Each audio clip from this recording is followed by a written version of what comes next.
আমরা একটা বড় সমস্যায় পড়েছি। অটো পাইলট কাজ করছে না। সিকিউরিটিরা কি আজ ঘুমোচ্ছে নাকি? স্যার, অল্টিটিউড ড্রপ করছে। আমাদের হাতে আর 10 মিনিট সময় আছে। এই লোকটা বিজনেস লাউঞ্জে কি করে ঢুকলো? হজরত শাহজালাল আন্তর্জাতিক বিমানবন্দরের বাইরের আকাশ তখনও ভোরের আলোয় পুরোপুরি ফর্সা হয়নি। কার্তিকের হালকা কুয়াশায় ঢাকা চারপাশ। টার্মিনালের বাইরের নিয়ন আলোগুলো তখনও টিমটিম করে জ্বলছে। কিন্তু বিমানবন্দরের ভেতরে পা ফেলার উপায় নেই। যাত্রীদের ভিড়, ট্রলির চাকার ঘড়ঘড় শব্দ আর প্রিয়জনকে বিদায় জানানোর কান্না ভেজা বাষ্পরুদ্ধ বাতাস, সব মিলিয়ে এক হুলস্থুল কাণ্ড। এই ব্যস্ত জনস্রোতের মাঝে একজন মানুষকে খুব ধীর লয়ে হাঁটতে দেখা গেল। তার হাঁটার ভঙ্গিতে কোনো তাড়াহুড়ো নেই, নেই কোনো অস্থিরতা। নাম তার ড আরিফিন হাসান। ড আরিফিনের বয়স ৩৫-এর কোঠায়, গায়ের রং রোদে পোড়া তামাটে, যেন গ্রামের সোঁদা মাটির প্রলেপ লেগে আছে শরীরে। পরনে ছাই রঙের একটি সুতি পাঞ্জাবি, যার কলারে ও হাতায় সুতোর কাজগুলো অনেক জায়গায় ছিঁড়ে গেছে। পায়ে একজোড়া সাধারণ চামড়ার স্যান্ডেল, যা হয়তো গত ২ বছর ধরে তিনি ব্যবহার করছেন। চোখে মোটা কালো ফ্রেমের চশমা, গালে কয়েকদিনের না কামানো খোঁচা খোঁচা দাড়ি। তার কাঁধে ঝোলানো ক্যানভাসের ব্যাগটি এতটাই পুরনো যে রং চটে ধূসর হয়ে গেছে। তাকে দেখলে যে কেউ ভাববে হয়তো গ্রামের কোনো প্রাইমারি স্কুলের শিক্ষক কিংবা মফস্বল শহরের কোনো ছোটখাটো এনজিও কর্মী। জীবনের সঞ্চয় ভেঙে হয়তো প্রথমবারের মতো বিদেশে পাড়ি জমাচ্ছেন। চেক ইন কাউন্টারে গিয়ে আরিফিন সাহেব নিজের পাসপোর্ট এবং টিকিট জমা দিলেন। কাউন্টারের তরুণী কর্মকর্তাটি তার দিকে একবার তাকালেন। তার চোখে বিস্ময়ের ছাপ। কম্পিউটারের স্ক্রিনে তিনি দেখছেন বিজনেস ক্লাস, কিন্তু সামনের মানুষটির দিকে তাকালে মনে হচ্ছে তিনি ভুল করে এই লাইনে দাঁড়িয়েছেন। তবুও পেশাদারিত্ব বজায় রেখে মেয়েটি বোর্ডিং পাস ইস্যু করে দিল। আরেফিন মৃদু হেসে ধন্যবাদ জানিয়ে ইমিগ্রেশনের দিকে পা বাড়ালেন। ইমিগ্রেশন শেষ করে আরেফিন যখন বিজনেস ক্লাস লাউঞ্জে প্রবেশ করলেন, সেখানকার পরিবেশ ছিল বাইরের হট্টগোল থেকে সম্পূর্ণ আলাদা। নরম কার্পেট, চামড়ার দামি সোফা, মৃদু ঠান্ডা বাতাস আর কফির সুবাসে এক অভিজাত আবহ। সেখানে বসে আছেন সমাজের উচ্চবিত্তরা, কেউ দেশের নামকরা শিল্পপতি, কেউ উচ্চপদস্থ আমলা, আবার কেউ বা বিখ্যাত তারকা। লাউঞ্জটির ঠিক মাঝখানের একটি সোফায় বসেছিলেন রুমানা চৌধুরী। রুমানা দেশের অন্যতম শীর্ষ ধনী পরিবারের মেয়ে। তার বাবা একজন টেক্সটাইল ম্যাগনেট। রুমানার পরনে আজ প্যারিস থেকে আনা লিমিটেড এডিশনের ডিজাইনার ড্রেস, হাতে লেটেস্ট মডেলের আইফোন আর কবজিতে রোলেক্স ঘড়ি। তার প্রতিটি পদক্ষেপে, প্রতিটি কথায় ঝরে পড়ছে আভিজাত্যের অহংকার। তার পাশে বসে আছে তার বান্ধবী শিলা, যে নিজেও বেশ ফ্যাশন সচেতন। আরেফিন লাউঞ্জে ঢুকে একটা খালি চেয়ার খুঁজছিলেন। তাকে দেখামাত্রই রুমানার চোখ কপালে উঠল। সে হাতের কফির মগটি টেবিলে শব্দ করে নামিয়ে রেখে শিলাকে কনুই দিয়ে খোঁচা দিল। শিলা, ও মাই গড, তাকাও এদিকে। সিকিউরিটিরা আজ ঘুমোচ্ছে নাকি? এই লোকটা বিজনেস লাউঞ্জে কি করে ঢুকল? শিলা মোবাইল থেকে মুখ তুলে তাকাল। আরেফিনকে দেখে সেও নাক সিটকাল। হায় হায়, এ তো মনে হচ্ছে গ্রাম থেকে সোজা ক্ষেতের কাজ ফেলে এয়ারপোর্টে চলে এসছে। নিশ্চয়ই ভুল করে ঢুকে পড়েছে। বেচারা হয়তো জানেই না বিজনেস ক্লাস আর ইকোনমি ক্লাসের পার্থক্য। রুমানা উচ্চস্বরে হেসে উঠল। তার সেই কর্কশ হাসির শব্দে লাউঞ্জের অনেকের মনোযোগ তাঁদের দিকে ঘুরল। আরেফিন সব শুনতে পেলেন, কিন্তু তার চেহারায় বিন্দু মাত্র রাগের ছাপ পড়ল না। তিনি শান্তভাবে লাউঞ্জের এক কোণায় একটি খালি চেয়ারে বসলেন, কাঁধের ব্যাগটি পাশে রেখে ভেতর থেকে একটা মোটা বই বের করলেন। বইটির মোলাট পুরনো, পাতাগুলো হলদেটে হয়ে গেছে। বইটির নাম কোয়ান্টাম মেকানিক্স অ্যান্ড ফিলোসফি। রুমানার এতে রাগ বেড়ে গেল। লোকটা উত্তর দিচ্ছে না কেন? অপমান গায়ে মাখছে না? সে এবার সরাসরি আরেফিনের দিকে তাকিয়ে বলল, হ্যালো মিস্টার, শুনছেন? কানে কি সমস্যা আছে? ইকোনমি ক্লাসের ওয়েটিং রুম কিন্তু বাইরে। এটা বিজনেস ক্লাস লাউঞ্জ। এখানে শুধু মেম্বাররা আর ভিআইপিরা বসে। আপনি বোধহয় রাস্তা ভুল করেছেন। আরেফিন বই থেকে মুখ তুললেন। চশমার কাচের আড়ালে তার দুটি চোখ অত্যন্ত শান্ত, গভীর। তিনি ধীর গলায় বললেন, ধন্যবাদ বোন, আমাকে মনে করিয়ে দেওয়ার জন্য। কিন্তু আমি রাস্তা ভুল করিনি। আমি ঠিক জায়গাতেই আছি। এত ভদ্র অথচ সোজা সাপটা উত্তর শুনে রুমানা একটু ভড়কে গেল, কিন্তু তার দম্ভ তাকে থামতে দিল না। সে ব্যঙ্গ করে বলল, ও আচ্ছা, তা বিজনেস ক্লাসে চড়ে কোথায় যাওয়া হচ্ছে? লন্ডনে কি এখন ধান কাটার লোক নিচ্ছে, নাকি লটারিতে টিকিট পেয়েছেন? আজকাল যার তার হাতে টাকা চলে এলে যা হয় আর কি। কালচার তো আর টাকা দিয়ে কেনা যায় না। লাউঞ্জে থাকা আরও কয়েকজন যাত্রী এই কথায় হো হো করে হেসে উঠল। তাদের হাসি যেন আরেফিনকে বীজ ছিল, কিন্তু আরেফিন এবার একটু হাসলেন। সেই হাসিতে কোনো অপমান বোধ ছিল না, ছিল এক অদ্ভুত করুণা। তিনি ছোট করে বললেন, কাজে যাচ্ছি, জরুরি কাজে। তারপর আবার বইয়ে মন দিলেন। রুমানার বান্ধবীর দিকে তাকিয়ে বলল, দেখলি, নির্লজ্জের মতো বসে আছে। নিশ্চয়ই কোনো এনজিওর ফান্ডে যাচ্ছে। এসব লোক দেখলে মেজাজ্জাই খারাপ হয়ে যায়। স্ট্যান্ডার্ড বলে কিছুই নেই। ফ্লাইটের ঘোষণা হলো। যাত্রীরা বিমানে উঠতে শুরু করলেন। রুমানা দেখল সেই গ্রামের লোকটা সত্যি সবার আগে বিজনেস ক্লাসের লাইনে দাঁড়িয়েছে। রুমানার বিস্ময় কাটছিল না। বিমানে ওঠার পর দেখা গেল আরেফিনের সিট 2A একেবারে জানালার পাশে, আর রুমানার সিট 5C তার ঠিক 2 রোসারি পেছনে। বিমান আকাশে ডানা মেলল, ঢাকার আকাশ ছাড়িয়ে মেঘের রাজ্যে হারিয়ে গেল বিশাল বোয়িং 707। বিজনেস ক্লাসের যাত্রীদের খাতির যত্নই আলাদা। এয়ার হোস্টেসরা গরম তোয়ালে আর ওয়েলকাম ড্রিঙ্কস নিয়ে এলো। একজন সুন্দরী এয়ার হোস্টেস আরেফিনের সামনে এসে অত্যন্ত বিনয়ের সাথে ঝুঁকে জিজ্ঞেস করলেন, স্যার গুড মর্নিং, আপনি কি শ্যাম্পেন বা রেড ওয়াইন কিছু নেবেন নাকি ফ্রেশ জুস দেব? পিছন থেকে রুমানা বান্ধবীকে বলল, শুনলি, শ্যাম্পেন চেনেও হয়তো না, পানি খাচ্ছে, খ্যাত কোথাকার। আমার তো ভাবতেই লজ্জা লাগছে যে আমরা একই ক্লাসে ট্রাভেল করছি। এয়ারলাইন্সগুলোর উচিত ড্রেস কোড চালু করা। লাঞ্চ সার্ভ করার সময় রুমানা অপেক্ষা করছিল কখন আরেফিন ভুলভাবে কাঁটা চামচ ধরবে, যাতে সে আবার হাসাহাসি করতে পারে। কিন্তু অবাক কাণ্ড, আরেফিন অত্যন্ত মার্জিতভাবে নিখুঁত ভদ্রতায় ন্যাপকিন ব্যবহার করলেন এবং খাবার শেষ করলেন। তার খাওয়ার ভঙ্গিতে এমন এক আভিজাত্য ছিল যা অনেক শিক্ষিত লোকের মধ্যেও দেখা যায় না। খাবার শেষ করে আরেফিন তার সেই পুরনো ব্যাগ থেকে একটা ল্যাপটপ বের করলেন। ল্যাপটপটা দেখতে পুরনো, কালো রঙের, গায়ে অনেকগুলো স্টিকার লাগানো। কোনো দামি ব্র্যান্ডের চকচকে ল্যাপটপ নয় সেটা। রুমানা ওয়াশরুমে যাওয়ার সময় কৌতূহলবশত আরেফিনের ল্যাপটপের স্ক্রিনে তাকাল। সে আশা করছিল লোকটা হয়তো বাংলা সিনেমা দেখছে, কিন্তু সে যা দেখল তাতে তার চোখ আটকে গেল।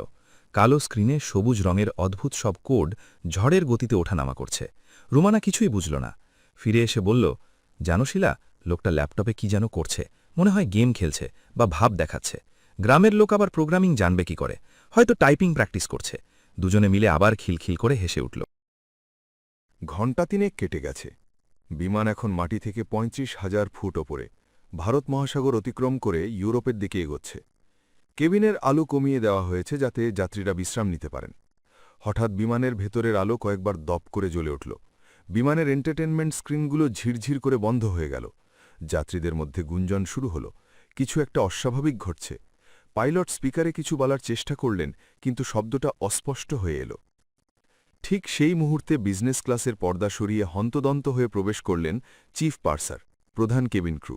তার চোখে মুখে আতঙ্কের ছাপ স্পষ্ট। তিনি হাতে একটি কাগজ নিয়ে সিট নম্বর মেলাতে মেলাতে দ্রুত এগিয়ে এলেন 2 সিটের দিকে। ড আরেফিনের সামনে এসে তিনি হাঁটু মুড়ে বসে ফিসফিস করে বললেন, এক্সকিউজ মি স্যার, আপনি কি ড আরেফিন হাসান? আরেফিন ল্যাপটপ থেকে মুখ তুললেন, শান্ত গলায় বললেন, হ্যাঁ আমি। ক্রু মেম্বার কাঁপা গলায় বললেন, স্যার, ক্যাপ্টেন আপনাকে এক্ষুনি ককপিটে রেখেছেন। এটি একটি code red emergency. Head office থেকে আপনার নাম পাঠানো হয়েছে। প্লিজ স্যার, আমাদের হাতে সময় খুব কম। আরেফিন মুহূর্তের মধ্যে ল্যাপটপ বন্ধ করে উঠে দাঁড়ালেন। তার শান্ত চেহারাটা হঠাৎ ইস্পাতের মতো কঠিন হয়ে গেল। তিনি ক্রুয়ের সাথে দ্রুত পায়ে ককপিটের দিকে এগিয়ে গেলেন। রুমানা অবাক হয়ে ভাবল, কি হল, এই লোককে ককপিটে নিয়ে গেল কেন? কোনো ক্রাইম করেছে নাকি পাসপোর্ট জাল?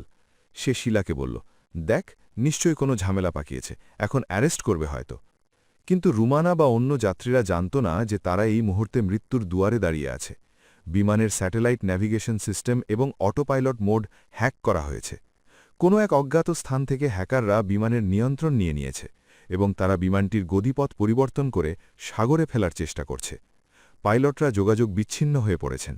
আর এই বিমানে যাত্রী হিসেবে আছেন বিশ্বের অন্যতম সেরা সাইবার সিকিউরিটি স্পেশালিস্ট, নাসা এবং ইন্টারপোলের বিশেষ পরামর্শক ড আরেফিন।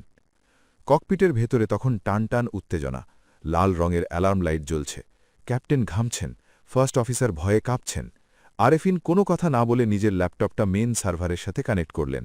তার আঙুলগুলো পিয়ানোর ভিডের মতো কিবোর্ডের ওপর দিয়ে চলতে লাগল। ক্যাপ্টেন বললেন, স্যার, অল্টিটিউড ড্রপ করছে, আমাদের হাতে আর 10 মিনিট সময় আছে। আরেফিন শান্ত গলায় বললেন, প্যানিক করবেন না ক্যাপ্টেন, আমাকে 3 মিনিট সময় দিন। স্ক্রিনে একের পর এক কমান্ড টাইপ করছেন তিনি। তার কপালে ঘামের বিন্দু। প্রতিটি সেকেন্ড মূল্যবান। হ্যাকাররা শক্তিশালী ফায়ারওয়াল তৈরি করেছে, কিন্তু আরেফিন তো সাধারণ প্রোগ্রামার নন, তিনি হলেন কোডিংয়ের জাদুকর। ঠিক 7 মিনিটের শ্বাসরুদ্ধকর লড়াই। অবশেষে আরেফিন এন্টার বাটন চাপলেন। স্ক্রিনে সবুজ লেখা ভেসে উঠল, সিস্টেম রিস্টোর্ড। ক্যাপ্টেন স্বস্তির নিঃশ্বাস ফেলে বললেন, we have control, thank god. First officer আবেগে আরেফিনের হাত চেপে ধরলেন। স্যার, আমি জানি না আপনাকে কি বলে ধন্যবাদ দেব। আপনি আজ ৩৫০ জন যাত্রীর প্রাণ বাঁচালেন। আপনি মানুষ নন, আপনি দেবদূত। আরেফিন শুধু ম্লান হাসলেন, বললেন, এটা আমার দায়িত্ব ছিল ক্যাপ্টেন।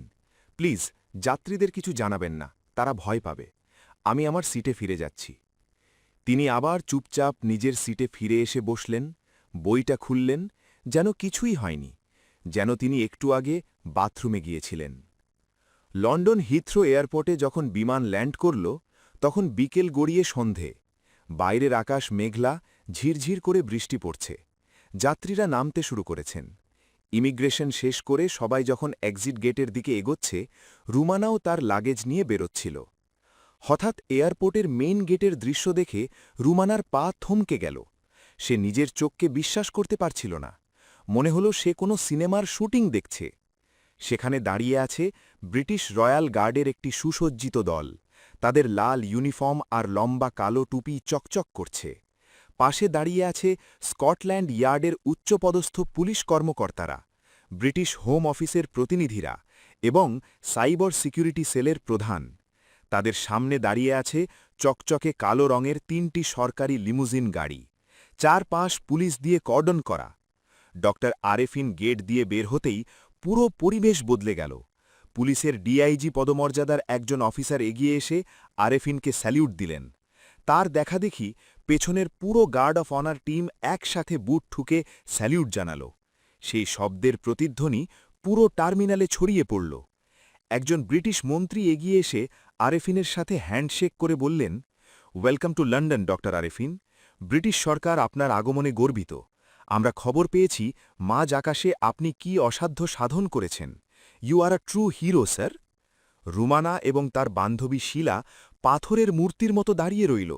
তাদের হাত থেকে ব্যাগ প্রায় পড়ে যাওয়ার উপক্রম। যে লোকটাকে সে গ্রামের ক্ষেত বলেছিল, ধান কাটার লোক বলেছিল, তাকে ব্রিটিশ সরকার মন্ত্রী পর্যায়ের সম্মান দিচ্ছে। পুরো এয়ারপোর্টের মানুষ দাঁড়িয়ে দেখছে এই দৃশ্য। রুমানার পাশে দাঁড়ানো একজন ব্রিটিশ ভদ্রলোক রুমানার বিস্ময় দেখে বললেন, ম্যাম, আপনি কি শকড? আপনি কি জানেন না উনি কে? রুমানা তোতলামি করে বলল, না, কে উনি? ভদ্রলোক বললেন, উনি ডক্টর আরেফিন হাসান, বিশ্বের সেরা ৫ জন সাইবার সিকিউরিটি বিজ্ঞানীর একজন। নাসা, পেন্টাগন এবং ইন্টারপোলের সাইবার সিকিউরিটি অ্যাডভাইসার উনি। বড় বড় দেশ বিপদে পড়লে ওনার কাছে সাহায্য চায়। ওনার একটা সিগনেচারের দাম $1 মিলিয়ন, অথচ উনি অত্যন্ত সাধারণ জীবনযাপন করেন। রুমানার মনে হল আকাশ ভেঙে পড়ল তার মাথায়। তার দামি পোশাক, ব্র্যান্ডের ঘড়ি, বাবার টাকার গরম সব কিছু এই মুহূর্তেই ধুলোয় মিশে গেল। লজ্জা, ঘৃণা আর তীব্র অনুশোচনায় তার ভিতরটা দুমড়ে মুচড়ে যাচ্ছিল। সে দেখল আরেফিন সাহেবকে একজন অফিসার গাড়ির দরজা খুলে দিলেন। তিনি অত্যন্ত বিনয়ের সাথে গাড়িতে উঠলেন। আরেফিন একবারও পেছনে ফিরে তাকালেন না। তার কাছে রুমানার ওই তুচ্ছ অপমানের চেয়ে নিজের কাজ এবং দেশের সম্মান অনেক বড়। হোটেলে ফিরে রুমানা সারা রাত ঘুমাতে পারল না। চোখের সামনে বারবার ভেসে উঠছিল আরেফিনের সেই শান্ত মুখ আর তার নিজের বলা সেই জঘন্য কথাগুলো। ধান কাটার লোক, রাস্তা ভুলে এসেছে, প্রতিটি শব্দ এখন চাবুকের মতো তাকে আঘাত করছে। সে মোবাইল হাতে নিল, গুগলে সার্চ দিল doctor Arefin cyber security Bangladesh. Wikipedia, news portal, Forbes magazine সব জায়গায় তার নাম। সে জানল এই মানুষটি তার আয়ের ৯০% টাকা গ্রামের স্কুল, এতিমখানা আর হাসপাতালের জন্য দান করে দেন। তিনি বিশ্বাস করেন সাদামাটা জীবনেই প্রকৃত শান্তি। একটি আর্টিকেলে আরেফিনের একটি উক্তি লেখা ছিল, পোশাক মানুষকে আবৃত করে, কিন্তু তার কর্ম তাকে উন্মোচিত করে। পরের দিন লন্ডনের এক বিশাল কনফারেন্স হলে ডক্টর আরেফিনের সংবর্ধনা অনুষ্ঠান। রুমানা সিদ্ধান্ত নিল সে সেখানে যাবে। ক্ষমা তাকে চাইতেই হবে। যদি ক্ষমা না পায় তাহলে এই গ্লানি নিয়ে সে বাঁচতে পারবে না।